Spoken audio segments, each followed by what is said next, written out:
This is Lewis Hart for Boxing Social in association with Empire Fight Store, Forged Irish Stout, freebets.com. Delighted to be joined with Joe McNally. We're here in Birmingham. Busy man for you, busy man tomorrow night. You've got two, new recruits of the stable out. Pierce O'Leary, Dennis McCann, both I suppose coming from, they're no strangers to each other, both coming from iBox. So excited for tomorrow night. Yeah, I really am.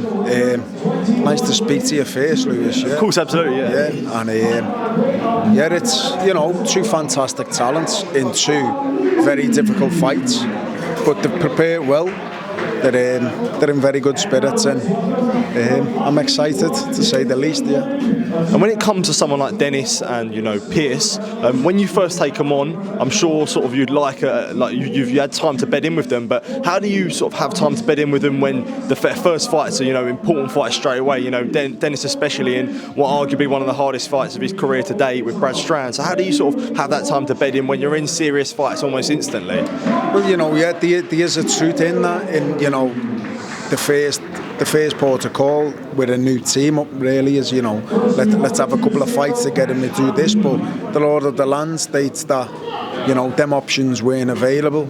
So, as a coach, it's my job to obviously see if the relationship is going to work at first, and then secondly to structure the camp to really find the true ins and outs of your fighter in every aspect of his game, mentality, characteristics, how they react, and it's all done through the gym and sparring and preparation. And I've got a fantastic relationship with the two young men, and I'm excited for them.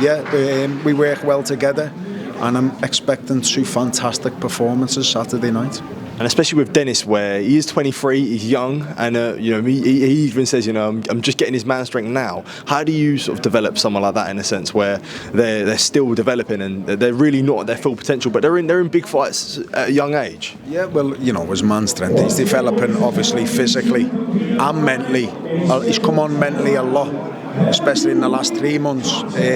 But he's young and he's eager and he's willing to learn. He's open to everything, and he is a really top talent. He's top drawer, and I've got high hopes for him going all the way, and to showcase a segment of that tomorrow.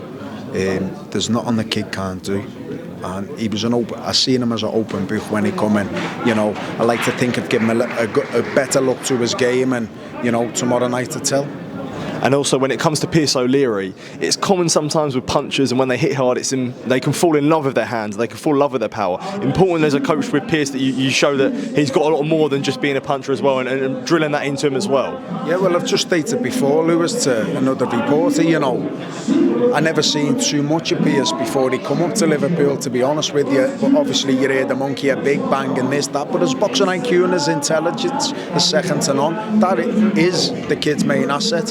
He was a top amateur, and he's so his IQ in the ring and his ability, his skill asset is really good, and he isn't slap bang wallop puncher. The monkey, a big bang is there, but it's the setup that gets him his stoppages, and he's very clever, and that's what impresses me the most. Yeah, don't get me wrong, I've witnessed his power already in one camp, but it's his IQ that impresses me. He's a fantastic talent.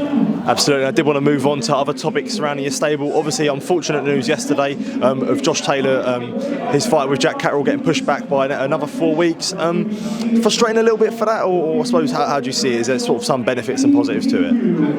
It's a positive in my eyes. Obviously, it's a negative for the general public going to watch the fight, and unfortunately for Jack and Jamie and the lads, the team, it's like they same as ourselves. Hitting full camp, full throttle, but look, it's the law of the land, it's the way it goes. Josh had a minor procedure XYZ amount of weeks ago, and he's had medical advice to listen, you need a minor postponement. He's not in a severe injury. It's a previous procedure, and he just needs that little bit of extra time. You don't want to go into this sport, into that ring, not even 98% ready. You need to be 100%, especially the magnitude of the fight. It's sold out in 48 hours, and there's too much on the line for both men, and he heeded the right advice, and you know, Josh Taylor's one of them. I'll be okay, Dingo, but thankfully he's listened to the right people, and look, it hasn't gone. It's still there, and we'll all get treated to a fantastic night of boxing, when it comes around. Is that an important thing that fighters almost get saved from themselves in a sense, because they are, you know, tough as they come, and you know, as yourself as a coach, be like, listen, we're not doing this unless we really know we're 100%. Exactly, yeah, and you know, there's the armchair fans, and obviously the general public.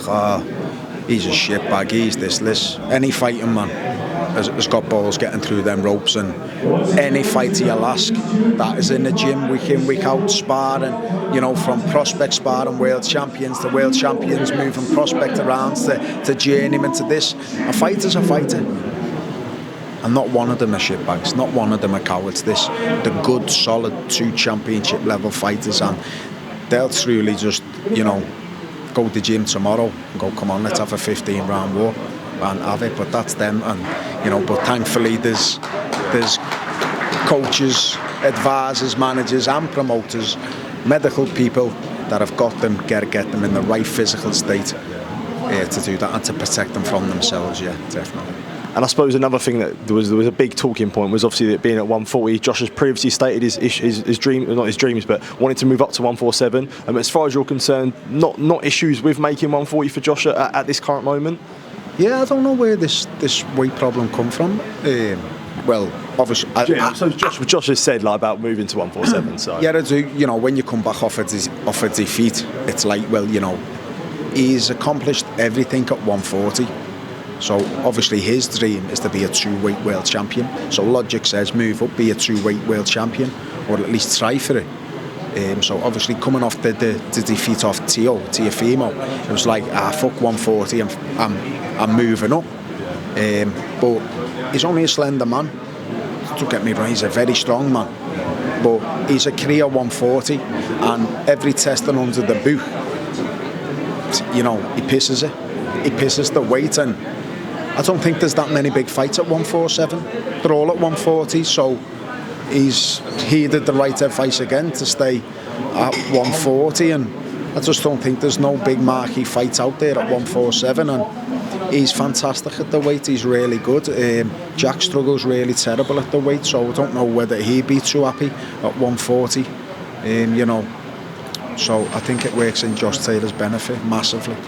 And you mentioned there about sort of a lot of things that get said in the build-up, and Josh has had a lot of things thrown his way, especially obviously from Team Catterall and Sam Jones especially. For yourself, a part of Team Taylor, it's sort of hard to not get involved and back Josh's corner when especially at the presser when all them things get said. Yeah. Say again, who's been saying something? Well, I suppose like Team Catterall and Sam Jones and people like that throwing sort of slide towards Josh Taylor. Look, Sam's Sam, innit? He's going to do. I can't be arsed getting into any shit like that. The people of respect, Jamie Moore, Nigel Travis, Nigel's dad Kelvin, and the lads up in the gym. And I also respect Jack Catterall as well. He's a fantastic fighter who've kept my eye on for a long time. His performances is, you know, he's championship material, and you know, Jack and Josh obviously they can go at it all they want. It's part of being fighters and rivalries, and this is what they do, but I'm not interested yet. Don't give a shit. I did want to ask you obviously about your stable as well. It is always growing and it is getting sort of one of the biggest in the UK. Any sort of updates on Liam Smith, JJ Metcalf, people like that? What can we see? I'm hearing rumours with James and his management. He's got something very big lined up. If it comes to fruition, good on him. He deserves it. You know, he's had a fantastic part 2 of his career, and he just keeps getting better and better. He's like an old wine, you know. And regarding Liam, you know, he's got to get he's still having issues with his back. His next move, obviously, to be his dating, getting back in the gym, is on medical advice. But you know what? I love the Eubank trilogy. Yeah. It is 1-1. Eubank's got nowhere to go. Liam's come off a defeat. Conor Benn, or would that interest you? I love Conor Benn. I love Conor Benn for Liam Smith. I love Kell Brook for Liam Smith. I'd like maybe Danny Garcia. Liam Smith's another good fight.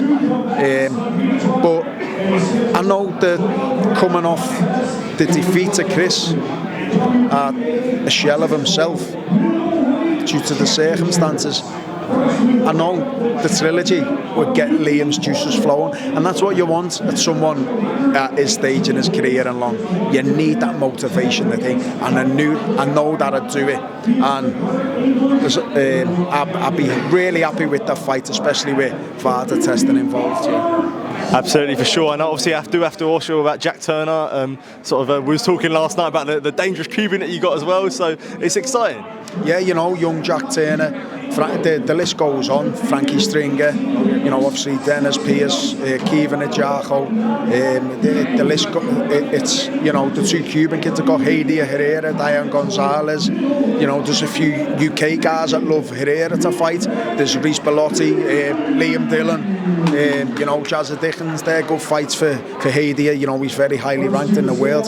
Young Jack Turner, what's this to say about him? You know, he's a magnificent talent. One I've got to be careful with, because he can't rise through the ranks too quick, because he's learning on the job, and he's just getting better and better. Young Frankie Stringer is due out in April in Liverpool, Peter McGrail's show in his rematch.